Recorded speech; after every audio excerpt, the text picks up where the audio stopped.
joy in the midst of the thought of a painful death, suffering, trials, and hardship. Ano raw pwede natin makitang mensahe na kapag dumaranas tayo ng mga kapighatian sa gitna nito, paano ba tayo magiging victory dyan? Ano daw yung talagang nakapokus sa atin? The message is about heaven. Our heavenly inheritance.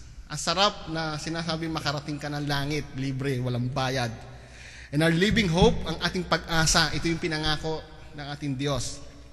The message about life everlasting that was only made possible by the redemption of our souls through the work of Christ is the only message that could comfort the weakened flock.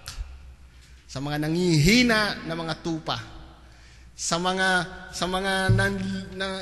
nanluluoy na mga mananampalataya na nawawala ng pag-asa, isipin po natin lagi ang ginawa ng ating Panginoong Jesucristo sa krus ng Kalbaryo at yung kanyang pangako na buhay na walang hanggan at yung lugar na ating pupuntahan. Ang sabi niya, di ba, aalis ako, ipaghahanda ko kayo ng lugar na inyong titirhan. I will build a home for you, for us. Meron nga ba tayo doon pagdating? Nandun na nga ba yung ating bahay na inihanda ng Diyos para sa atin? Kapag tayo nanghihina, isipin natin ang krus na kung saan namatay ating Panginoong Panginoong Jesucristo that could comfort the wicked flock na tayong mga nanghihinang tupa. Tayo po'y tumayo at manalangin. Tunay nga, O Diyos, na sa mga sitwasyon na kung kami ay dumaranas ng mga problema, ng mga paghihinagpis, ng mga kahirapan, mga sa pananampalataya namin na nakokompromiso. Salamat nga po, Panginoon, na nandyan ka upang paalalahanan kami, na panghawakan namin ang tibay na iniwan mo sa amin, ang kalakasan na dapat namin taglayin, ang pananampalataya na nais mo na panghawakan namin. Ang kamatayan mo sa krus, Panginoon, ang siyang dapat namin laging isipin. Ang iyong muling pagkabuhay na kung saan at pagtagumpayan mo ang lahat ng ito. Salamat, O Diyos, na bilang mga Kristiyano dumaraas kami sa ganitong pagsubok at hindi kami ligtas sa ganitong mga suliranin. Pero sa pag ito ay aming napagtagumpayan, ikaw ay nahahayag na bibigyan ka ng kaluwalhatian. Salamat, Panginoon, na minsan pa palakasin mo kami, ibalik mo sa amin ang unang pag-ibig na ibinigay mo sa amin. Ang kalakasan ng pananampalataya na dapat namin taglayin habang kami nabubuhay. Salamat po, O Diyos, na patuloy mo kaming linangin ng iyong mga salita. Patuloy kaming hubugin sa iyong kabanalan. At nang sa ganon, makita at maluwalhati ka sa buhay namin. Salamat po, ito po ang aming samadalangin sa matabis na pangalan ni Jesus. Ang lahat ay magwika ng Amen.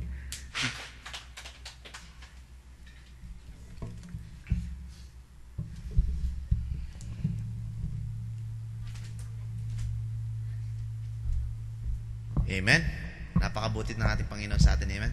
Dahil sa panibagong kaalaman at pagkaunawa natin sa kanyang salita, tunay nga na nabuksan ang ating isipan patungkol sa mga pagsubok natin na pagdadaanan.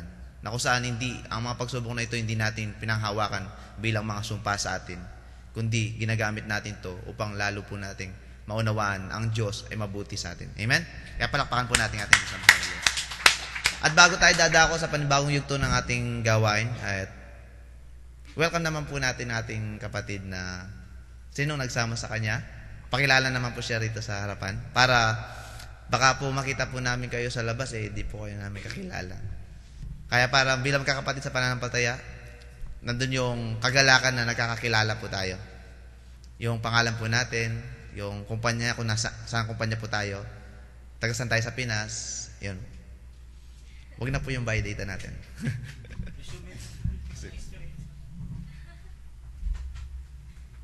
Magandang umaga po sa ating lahat. Bali, ako po si Anne-Marie Christine Casabar. Pwede po niyo akong tawaging Anne. 24 years old po ako. Taga Oriental Mindoro po. Ilocana po. Bali, ako po ay kasamahan po ni Ate Veron tsaka ni Ate Evelyn. Nurse din po, nagtatrabaho po sa Creative Dental Center. So, ako po ay na-bless sa worship natin ngayong umaga at umaasa po ako na ako'y patuloy niyo makakasama sa susunod pang pagsamba. Yun po, salamat po. Amen. Tunay na napakabuti ng Diyos sa buhay niyo, Ate Ann, dahil nasumpungan niyo ang tunay na dapat na unahin natin sa ating buhay. Bagamat tayo nandito sa lugar na ito dahil magtatrabaho tayo, subalit ginamit ng ating Panginoon ito bilang instrumento upang lubusan natin siya makilala. Amen? At kung meron po tayong mga iba pa mga pasalamat pa, i-reserve po natin sa susunod. Tayo dadako muna po sa pangunahan tayo natin kapatid na si Kuya Kelms sa ating Tialo.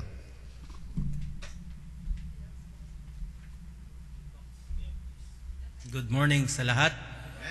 Kumusta yung umaga natin? Amen. If you have your Bible with me, buksan po natin sa 2 Corinthians chapter 9, 6 to 9.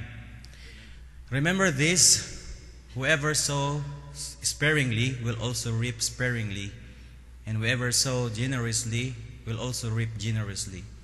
Each man should give what he has decided in his heart to give, not reluctantly or under compulsion.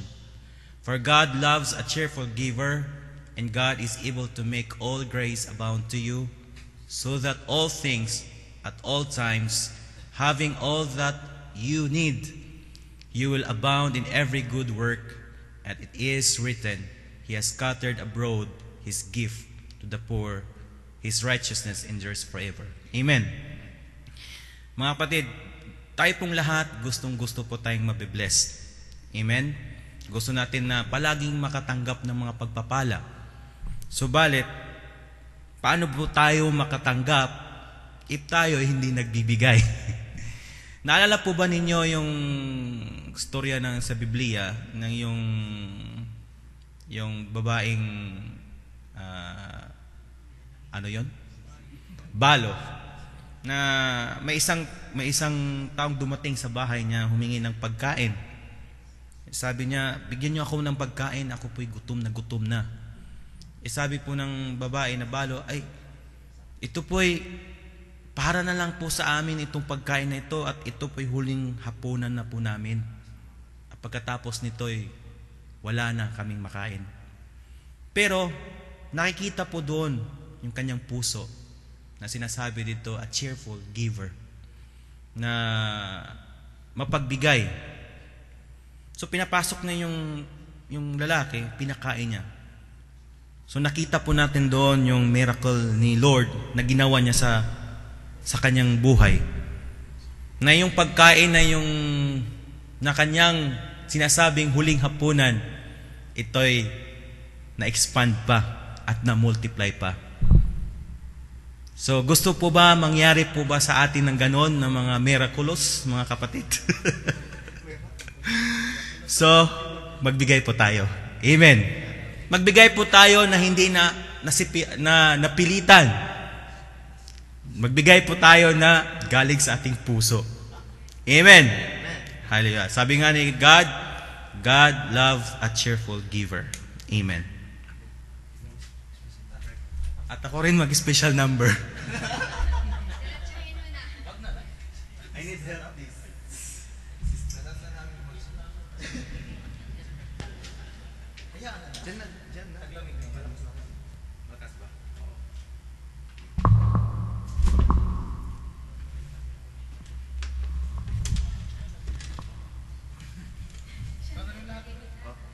Ako rin gitara.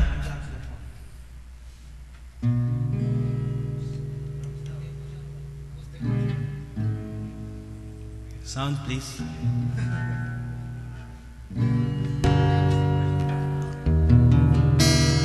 Ito pong kanta na to, naalala niyo po ba na tayo ay unbelievers pa, na hindi pa tayo nakatanggap kay Kristo? Pag tayo nagpo-problema, naghahanap tayo ng tunay na kapayapaan. Subalit, yung kapayapaan ng ating hinahanap ay hindi natin natatagpuan. Yung sinasabi natin na kapayapaan ay temporary lamang. Pupunta tayo, iinom sa ating mga kabarkada, tayo natutuwa, tayo nasasaya, pero ilang oras lang, tapos balik na naman tayo sa tunay nating problema. Amen? Pero itong kanta na to, natagpuan natin si Kristo na tunay na kapayapaan. Siya ang tinatawag nating everlasting peace. Natagpuan natin. Amen. You are the peace that guards my heart, my help in times of need. You are the hope that leads me on and brings me to my knees. For there I find you waiting, and there I find release. So with all my heart I worship, and unto you I sing. For you alone deserve all glory. For you alone deserve all praise. Father, we worship